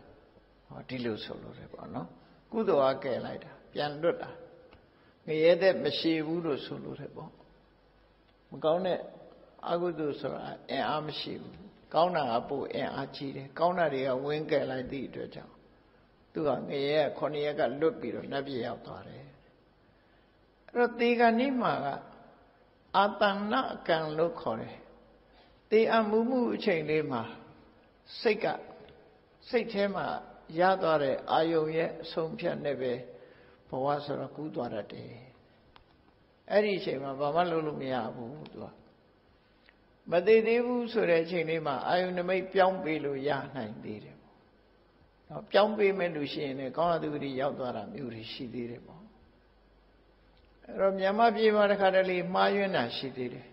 ။လူတယောက်ကသေတော့မှမျက်ဖြူဆိုင်နေပြီဆိုတဲ့အချိန်မှာနော်ဗန်စာဟုတ်ဘယ်သူအပ်ခဲ့တာတော့ဘယ်နှထားခဲ့တာတော့နေမေးရင်တော့သွားပြီးသားမှတ်ပြီတော့အဲ့ဒါမျိုးတွေသွားရင်သူ့မှာစိတ်တွေစနောင်စနေရှိတယ်ဘုန်းကြီးတွေကြတော့လေဒီလိုမေးတတ်ကြတယ်ချို့ကနော်ကျောင်းဘယ်သူအပ်သွားမှာတော့ဆိုတာမေးရောအဲ့ဘုန်းကြီးကမဖြောင်းတော့တရေဖြစ်ရောနောက်ချကျောင်းပေါ်မှာတရေဖြစ်ပြီးမစင်းတော့6လုံးနေတော့အဲ့ဒီလိုတွေဖြစ်တတ်တယ်ပေါ့နော်စိတ်ကအဲ့ဒီအချိန်လေးမှာအေးချမ်းနေအောင်လုပ်အေးချမ်းနေမှာကောင်းအပ်သူတွေဆိုရောက်နိုင်တယ်နို့ဆိုမရောက်နိုင်ဘူးအဲ့ဒါကိုပြောတာကာယတဗေဒပရမရဏဒုက္ခတိပဋိကင်္ခာဒီသိဆုံးသွားတဲ့အခါမှာမကောင်းတဲ့ဘက်အလားလားမျောလင်းရတယ်မကောင်းတဲ့ဘဝရောက်ဖို့ဆိုတာမျောလင်းရသွားပြီအဲ့ဒီချိန်ဒီလိုဆိုတာနော်အဲ့တော့အစပထမတည်းကကိုနေစဉ်ဘဝမှာဘာလုပ်ရမလဲအေးကိုစိတ်ကိုထိန်းစိတ်ကိုထိန်းဆိုတာဘယ်လိုစိတ်မျိုးကိုထိန်းရမှာတော့မျက်စိကမြင်ပြီးတဲ့အခါမှာလောဘဖြစ်ရင်ဒေါသဖြစ်ရင်ထိန်းရမယ်လောဘဒေါသမဖြစ်အောင်ထိန်းရမယ်မောဟမဖြစ်အောင်ထိန်းရမယ်နာကကြားတဲ့အတန်ပေါ်မှာလောဘဒေါသမဖြစ်အောင်ထိန်းရမယ်နှာခေါင်းကနမ်းရှူရတဲ့အနတ်နဲ့ပတ်သက်ပြီးလောဘဒေါသမောဟမဖြစ်အောင်ထိန်းရမယ်လျှာနဲ့လျက်တဲ့ပေါ်မှာဒါအထိန်းရခက်ဆုံးဟာတစ်ခုပဲเนาะထိန်းရခက်ဆုံးဟာတစ်ခုအစားအစာနဲ့ပတ်သက်တယ်အဲ့ဒီပုံမှာလဲလောဘဒေါသမောဟမဖြစ်အောင်ထိမ့်သိမ်းဆောက်ရှောက်အောင်မယ်ကိုယ်ကာယအထီးတွေ့နဲ့ပတ်သက်တဲ့ပုံမှာလဲလောဘဒေါသမောဟမဖြစ်အောင်ထိမ့်ရမယ်အေးမျက်စိနာနာလျှာကာယဆိုတာဒီမပတ်သက်ဖ ೇನೆ တက်တွေးကြံစီပြီးစိတ်ကူးရင်တဲ့ထဲမှာပေါ်လာတဲ့အာယုံပေါ်မှာလည်းပဲလောဘဒေါသမောဟမဖြစ်အောင်ထိမ့်ရမယ်ဒီလိုဆိုအဲ့ဒါထိန်းတဲ့အလေးထားလေးတစ်ခုလုပ်ပြီးပါတဲ့နေ့စဉ်နဲ့အမျှနော်ဘဝမှာအရေးပါတဲ့ဟာတစ်ခုဖြစ်တယ် ဒီကနေ့မှလုံးလို့မရဘူးခုချိန်မှစပြီးတော့ကျွတ်တင်ထိန်းချုပ်တဲ့ကောင်းတဲ့ဘက်ကိုလောဘဒေါသမောဟတွေမဖြစ်အောင်ထိန်းတဲ့ဟာကိုလုပ်ပြရမယ်လို့သူဆိုတယ်ကဲနောက်တစ်ခုကတော့ဘာတော့ဆိုလို့ရှိရင်ဘောဇနိအမတ္တိညုတာနဲ့ဘောဇနိမတ္တိညုတာနေ့စဉ်မှာလူတွေအသက်ရှင်မှုအတွက်အစာစားကြရတယ်သို့တော့လူတိုင်းဟာအသက်ရှင်မှုစားတယ်ဆိုတာကိုမေ့မိသွားကြတယ်နော်သက်ရှင်မှုကျန်းမာဖို့စားတယ်ဆိုတဲ့အတွေးကိုမေ့မထားလေးနဲ့မေ့သွားရင်ဘာဖြစ်လို့ကြိုက်လို့စားတယ်ဆိုတာဖြစ်သွားတယ်အဲ့တော့တကယ်စားတာကကြိုက်လို့စားတာမဟုတ်ဘူးအသက်ရှင်မှုအတွက်စားတာဆေးပါလို့တောက်တာတော့ယောဂရှိလို့တောက်တာထို့တူပဲထမင်းစားတဲ့အခါလဲဆေးတောက်တယ်လို့သဘောထားခန္ဓာကိုယ်ကြီးကအစာမစားပဲနေလို့ရှိရင်ဗိုက်စာလိမ့်မယ်ရေမတောက်ပဲနေလို့ရှိရင်ငတ်မွတ်လိမ့်မယ်အဲ့ဒီနှစ်ခုဒါယောဂပဲလေဇိကိစ္ဆာပရမရောဂသာရဟယောဂပဲရှင်ငတ်တာလည်းယောဂပဲအဲ့ဒီယောဂကိုဖြည့်ဆည်းပေးလိုက်တာပေါ့ဖြည့်ဆည်းပေးလိုက်တာဆိုယောဂပြောက်ရင်တော်လေဘိုက်ပူအောင်မစားနဲ့လေကိုယ်နဲ့တဲ့တာမတဲ့တာတွေကိုခရုစိုက်ဘူးကြိုက်ရင်စားမယ်မကြိုက်ရင်မစားဘူးဆိုတဲ့ဟာမျိုးမဖြစ်စေအောင်ဘောဇနီကိုစားတဲ့အစာအာဟာရပေါ်မှာမတ္တိညုပမာဏကိုသိရမယ်တဲ့မြတ်စွာဘုရားပမာဏကိုသိတယ်ဆိုတာဒါငါနဲ့တဲ့တယ်ဒါငါနဲ့မတဲ့ဘူးသိပထမငါတလောက်ပဲစားတဲ့နဲ့ဒီတဲ့ပို့မစားတဲ့ဘူးကိုယ့်ကိုသိပြီးတော့မှဝိချဖို့မကြိုးစားနဲ့အစားရလျှော့စားဘယ်စားစားရင်ဘာဖြစ်မယ်ဘယ်စားစားရင်ဘာဖြစ်မယ်ဆိုကြွတင်သိထားတယ်အဲ့ကြွတင်လေးလာထားပြီးတဲ့အခါမှာကိုယ်မှာဘာယောဂရှိသလဲဆိုတာကိုကြည့်ပြီးတော့ဒါငါနဲ့တဲ့တယ်ဒါငါနဲ့မတဲ့ဘူးမတဲ့ရင်မစားနဲ့တဲ့တာစားမယ်အဲ့ဒါကိုမတ္တိညုတာလို့ခေါ်တယ်ပမာဏကိုသိတယ်ပမာဏဆိုတာကိုယ်ပမာဏကိုယ်အတိုင်းတာ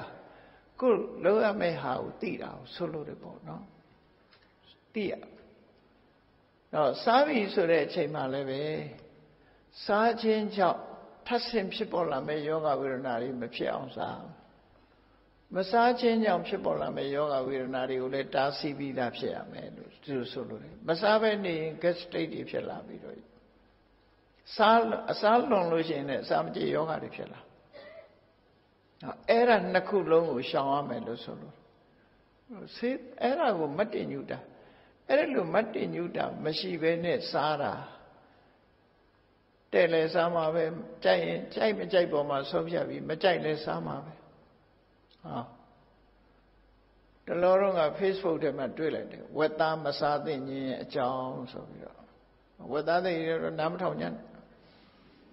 ဝက်သားဘာကြောင့်မစားသင့်တယ်လဲဆိုတာကိုရေးထားတာမှတ်သားစရာလေးတွေချုပ်ကတော့ပါပါတယ်ဝက်ဆိုတဲ့ကောင်ကအစာမရွေးအညစ်ပတ်မှန်သမျှအကုန်စားတဲ့ကောင်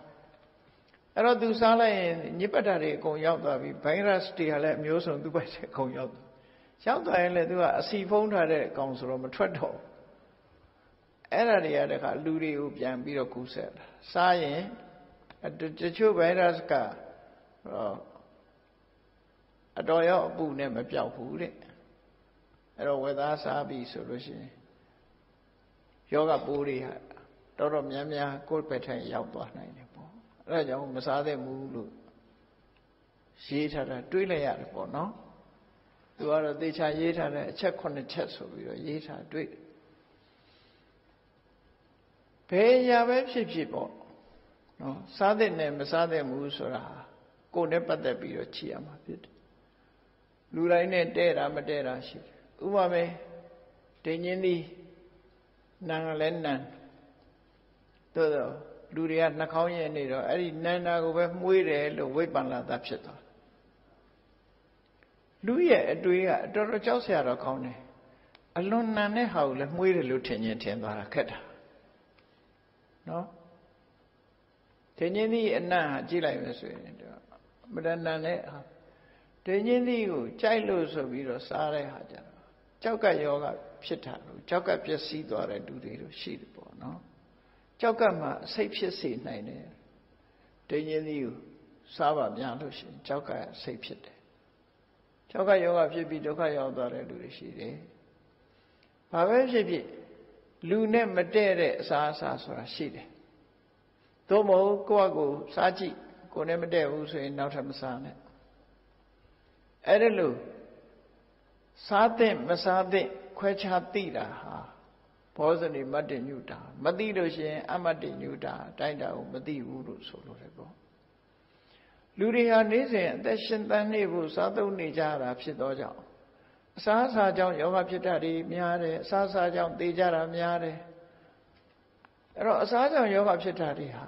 ဒီကနေ့ခေတ်မှာဆိုပို့ဆိုလူ3ယောက်1ယောက်လောက်ကင်ဆာယောဂဖြစ်2009ခုနှစ်ကကိုရီးယားရောက်တော့ကြားခဲ့တယ်ကိုရီးယားမှာတဲ့3ယောက်1ယောက်ကင်ဆာယောဂဖြစ်နေဆိုအခုဗမာပြည်လည်းအဲ့ဒီနှုံလောက်ဖြစ်နေပြီဓာတ်ကင်တဲ့နေရာဆိုလူတွေတန်းစီနေချို့4လလောက်တောင်ဓာတ်ကင်ခွင့်မရသေးဘူး4လဆိုသေဖို့ရှိတော့နော်တော့လောကမှာဒီတော်တော်များများဟာအစာကြောင့်ဖြစ်တဲ့ယောဂဝေဒနာတွေကပို့ပြီးတော့များတယ်လို့သူဆိုတယ်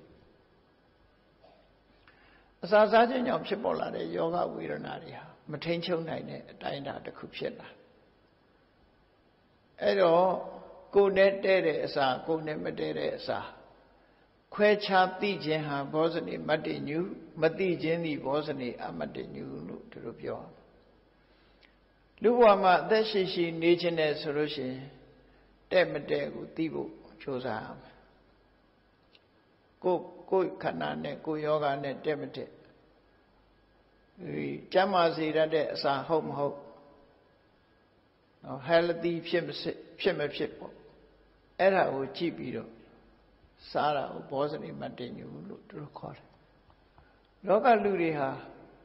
တခြားဟာတွေလျှော့နိုင်တော့လဲရတ္တတဏှာကြတော့သရဝတိုင်းဟာရတ္တတဏှာပေါ်မှာပို့ပြီးတော့မဖြတ်နိုင်ကြဘူးသိပြီးတော့တခြားတဏှာတွေဖယ်ရှားနိုင်တော့လဲရတ္တတဏှာမဖယ်ရှားနိုင်ဘူးပယ်ရှားဖို့ရခက်တယ်လျှာဟာအမတ္တမှာလျှာပေါ်မှာအရသာပေါ်မှာတွေ့တာမှုကအမတ္တများတယ်ဘလောက်တွေ့တော့ဆိုမြန်မာနိုင်ငံရန်ကုန်မှာချိ restaurant တွေဘလောက်များလဲစဉ်းစားကြည့်ပေါ့ဗမာထမင်းဟင်းနဲ့ကျင်းနဘူးကိုရီးယားအစားအစာဂျပန်အစားအစာလာသမျှအစားအစာတွေအကုန်လက်ခံမယ်အကင်မျိုးစုံအပြုတ်မျိုးစုံချက်မျိုးစုံကုန်းအားလုံးဟာနော်စားစာရောင်းတဲ့လူတွေတည်းဖြစ်အားလုံးဟာစားနေကြတာသို့တော့အဲ့ဒီအစားအစာတွေကဘလို့လှုပ်ထားတယ်ရဝရကမသိနိုင်ဘူးလေမိဖို့ကြောင့်ဝင်ကြည့်ရင်ဩဂလိဆန်းနေမှာတခြားတလောတော့တွေ့ရတဲ့မို့လားခရမ်းညင်သီးတွေခြေထောက်နဲ့နင်းပြီးခြေနေတာငပိတွေခြေထောက်နဲ့နင်းပြီးတော့လုံနေတာတော့နော်ဒါတကယ်ပဲအဝိလုတဲ့နေရာသွားကြည့်ပေါက်စီလုတဲ့နေရာသွားကြည့်ဘယ်နေရာသွားကြည့်ကြည့်ဟုတ်တန်ရှင်းတရမှုဆိုတော့အားနေနေသေးတယ်ပေါ့နော်အားနေနေသေးတယ်အဲ့တော့မတည့်တဲ့အစားအစာတွေလောကမှာအစာအာဟာရကြောင့်လူတွေဟာမျိုးချလိုက်လို့ဖိုက်ထဲရောက်သွားပြီဆိုရင်သူကသူသွားမှာမဟုတ်ဘူးဒီထဲပါတဲ့အစိတ်အတောက်တွေကလူခန္ဓာကိုယ်ကနေပြီးတော့အသေးဖြတ်အသေးကနေပြီးတော့နောက်အဆင့်တင်သွားပြီးအစာကျဉ်ညက်တဲ့ဟာတွေနဲ့နောက်ဆုံးမှာကြောက်ကစီးနဲ့သွေးနဲ့ခွဲပြီးသူတို့ကအလုံးလုံးနေသေးရင်တော့အတော်အသင့်တော့သူကကောင်းနေသေးတယ်သူတို့ကမလုံးနိုင်တော့ဘူးဖီတာတွေပြက်သွားပြီဆိုရင်တော့သေဖို့ပဲချမ်းသာတယ်အဲကြရင်ဘိုက်ကလေးကဖောင်းလာအသေးမကောင်းတော့ဘူးဆိုဘိုက်ကလေးရင်ဖောင်းလာတယ်ဘိုက်ကလေးဖောင်းလာလို့ရှိရင်တော့နီးပြီလို့ပဲအောင်းမေ့အဲ့ဒါလိုတွေဖြစ်လာနော်ယောဂရတယ်ဆိုတာအဲ့ဒီအစားအစာကြောင့်ရတာပိုများတယ်နော်ဒါကြောင့်မို့မြတ်စွာဘုရားကဘဝမှာအရေးပါသည့်ကိုချင်းတရား2ပါးဆိုတာအစားအစာနဲ့ပတ်သက်ပြီးထိန်းချုပ်နိုင်စွာရှိရမယ် ကိုနဲ့တဲ့တာတော့စားရမယ်အာဟာရလုံလောက်အောင်စားရမယ်ကိုနဲ့မတဲ့တာကြတော့ရှောင်ရမယ်အဲ့ဒါဘောဇနိမတ္တညုတာပဲစားပြီဆိုတဲ့အခါမှာလဲအတိုင်းတာလေးတစ်ခုရစာပေကျမ်းကနေမှဘယ်လောက်ညွှန်ထားတော့ဆိုစတ္တရောပိစအာလောပိအဘုဒ္ဓဝါဥဒကံပိဝေထမင်းစားတော့မယ်ဆိုလို့ရှိရင်နှလုံးသုံးလုံးလောက်စားလိုက်ရင်ဘိုက်ဝါတော့မယ်ဆိုလို့ရှိရင်အဲ့ဒီနှလုံးသုံးလုံးကိုလျှော့လိုက်တဲ့လျှော့ပြီးတဲ့နောက်မှာအဲ့ဒါအစားဒီပြင်အရေးလေးပါလေးတောက်လိုက်လို့ဒီလိုဆိုတယ်အဲ့ဒါဟာအလံဖာတုဝိဟာရယနေလို့ထိုင်လို့အလွန်ကောင်းတယ်လို့ဒီလိုပြောတယ်ဒါမြတ်စွာဘုရားဟောတဲ့တရားတော်မြတ်စွာဘုရားယဟန်တွေကိုပါအမိန့်ရှိတော့ဆိုလို့ရှိရင်ငါဟာတဲ့တနေ့မှတစ်ထပ်တည်းပဲစားတယ်မနေ့ပိုင်းတစ်ထပ်ပဲစားတယ်ဗျာတစ်ထပ်တည်းစားခြင်းကြောင့်ငါအထိုင်ထားလဲပေါ်ပါတယ်တဲ့အားလည်းရှိတယ်တဲ့ယောဂလည်းနည်းတယ်တဲ့မင်းတို့လည်းတစ်ထပ်တည်းစားကြလို့ဆိုဘယ်ကမလဲမနေ့လည်းစားတယ်နေ့လည်းစားတယ်မလေးနော် breakfast ပြီးရင်နောက်တစ်ခါ lunch နဲ့ breakfast ကြာမှ brunch လုပ်လိုက်ပြန်စားချိန်တောက်ချိန်တွေကိုတိုးပြီးတော့ပေးလိုက်တာအကုန်လုံးတနေ့ကုန်ပါးစပ်နဲ့အစာမပြတ်တော့အဲ့တော့လူကြီးတွေကတခါလဲဖောင်းကားဆောင်မောင်မောင်ကြီးတွေဖြစ်လာကြဖောင်းကားနေအောင်စားအဲ့ဒီလူတွေဖြစ်လာတဲ့ယောဂဝေဒနာတွေလည်းပေါ်ကုန်တာပေါ့စုကျင်တဲ့နေရာစုအဲ့ဒီကနေယောဂဖြစ်စေကံပြဒီလိုနဲ့လုံးလက်ခတ်ပြီးတော့နေကြတာဒါကြောင့်မို့အစားအသောက်ကိုမစင်ကြင်မဲနဲ့စားခြင်းဟာလည်းပဲတဲ့ဒိဋ္ဌိဝဓမ္မေခုလက်ရှိဘဝမှာပဲတဲ့ဒုက္ခံဝိဟရတိစင်စင်ရဲနေရမယ်တဲ့တဝိကတံပင်မဆင်းရဲလိမ့်မယ်တဥပါယတံစိတ်ပူနေရလိမ့်မယ်တပရိလဟံပူလောင်ဒုက္ခရရှိလိမ့်မယ်တဲ့ဒီဘဝမှာတယ်မယ်အဲ့တော့ဒီဘဝတွင်ပူရတာလားလို့ဆိုမဟုတ်ဘူးကာယတဗေဒဒုက္ခတိပါတိကင်္ခာသိသွားရင်လည်းမကောင်းတဲ့ဘုံမျောလင့်နေရတော့မှာပဲမျောလင့်ရတော့မှာပဲရောက်သွားနိုင်တယ်လို့ပြောတာနော်ရောက်မယ်လို့ပြောတာမဟုတ်ဘူးပါတိကင်္ခာ expected သုံးတဲ့သဘောနော်မကောင်းတဲ့အလားအလာတစ်ခုမျောလင့်ရတယ်အဲ့ဒီဘက်ကိုဖြစ်နိုင်ဖြစ်ဖို့အလားအလာရှိသွားတယ်လို့ဒီလိုဆိုတော့အခြေအနေတစ်ခုကဘာဖြစ်သွားမယ်ဆိုတာမကောင်းတဲ့အခြေအနေတစ်ခုဖြစ်လာနိုင်တယ်ဆိုတာကိုကမကောင်းတာပေါ့နော်အေးဒါကြောင့်ဘောဇနိမတ္တညုတာအစာအာဟာရနဲ့ပတ်သက်ပြီးတော့အတိုင်းအတာတစ်ခုသိမယ်ဆိုရင်ဒီဘဝမှာလည်းပဲချမ်းချမ်းသာသာနေရမယ်တည်တဲ့အခါမှာလည်းပဲဒီဘဝချမ်းသာမှုကိုအကြောင်းပြုပြီးတော့အနေထိုင်တတ်သည့်အတွက်ကြောင့်ဒီဘဝမှာကိုယ်ဆင်းရဲမှုစိတ်ဆင်းရဲမှုတွေမရှိသည့်အတွက်ကြောင့်တည်တဲ့အခါမှာလည်းကောင်းတဲ့သူအတိဘုံရောက်ဖို့ရမျှော်လင့်ရမယ်မျှော်လင့်နိုင်တယ်လို့မြတ်စွာဘုရားဒီလိုဟောတာဒုက္ခဝိဟာရတုတ်နဲ့ဒုက္ခဝိဟာရတုတ်ကလေးကတူတူလေးပဲဒီတရားနှစ်ပါးပဲအဲ့တော့အချင်းချုပ်လိုက်မယ်ဆိုရင်ဒုက္ခရောက်စေနိုင်တဲ့အကျင့်နှမျိုးကဘာလဲလို့ဆိုရင်ဣန္ဒရိယေတုအဂုတ်တဓွာရတာမျက်စိနာနာလျာကာယမနဆိုတာတွေမထိန်ချုပ်ဘူးအကုသိုလ်တွေဒီတိုင်းလွတ်ထားတယ်ဘောဇနိအမေနိတာအစားအသောက်မစင်ញင်ဘူးဟောဒါဖြင့်ဒုက္ခဝိဟာရတော့ဘဝမှာအစဉ်ပြေဖို့ဆိုရင်ဘာလို့ရမလဲဆိုရင်မျက်စိနာနာလျာကာယဆိုရင်ဣန္ဒြေတွေနဲ့ပတ်သက်ပြီးထိန်ချုပ်ရမယ်ဘောဇနိမတ္တညုတာအာဟာရနဲ့ပတ်သက်ပြီးအစားအစာနဲ့ပတ်သက်ပြီးဆင်ញင်ရမယ်ဟောဒီနှစ်ခုကဘဝမှာအရေးပါတဲ့ကိုချင်းတရားနှစ်ခုပဲဖြစ်တယ်အဲ့တော့ဘဝမှာအရေးပါတဲ့ကိုချင်းတရားနှစ်ခုဟာမြတ်စွာဘုရားဟောတဲ့ဝိသဟာစရဏတမ္ပန္နောရဲမှာဘောဇနိမတ္တညုတာဆက်ပါအဲ့ဒီစရဏဝိသဟာစရဏမှာစရဏဆိုတာနိဗ္ဗာန်ရောက်ကြောင်းတရားတဲ့ဒါကြောင့်မို့အစားအသောက်ဆင်ញင်စားသောက်ခြင်းဟာလည်းနိဗ္ဗာန်ရောက်ကြောင်းတရားလို့ဘုရားဟောတာပဲအဲ့တော့နိဗ္ဗာန်ရောက်ကြောင်းတရားနိဗ္ဗာန်လို့ဟာတောင်ရနိုင်သေးတာ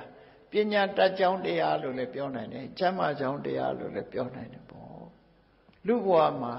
ချမ်းသာဒုက္ခရခြင်းအကြောင်းတရားလို့ဒီဟာတစ်ခုတည်းကဘလောက်တန်မိုးရှိတယ်ဆိုတာကိုမြတ်ဗုဒ္ဓဟောကြားတဲ့တရားတော်တွေတရားမှတ်သားနာယူထားပြီးတော့နေ့စဉ်တဲ့ဘဝမှာမိမိရဲ့ဒီ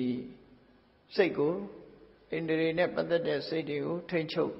နိုင်စွမ်းရှိဖို့အစာအစာနဲ့ပတ်သက်လာတဲ့အခါမှာ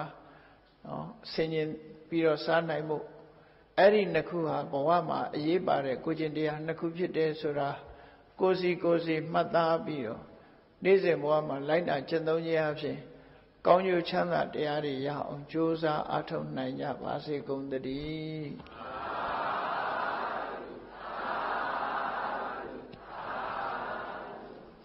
Mita Boya, Tadawa Myaswa,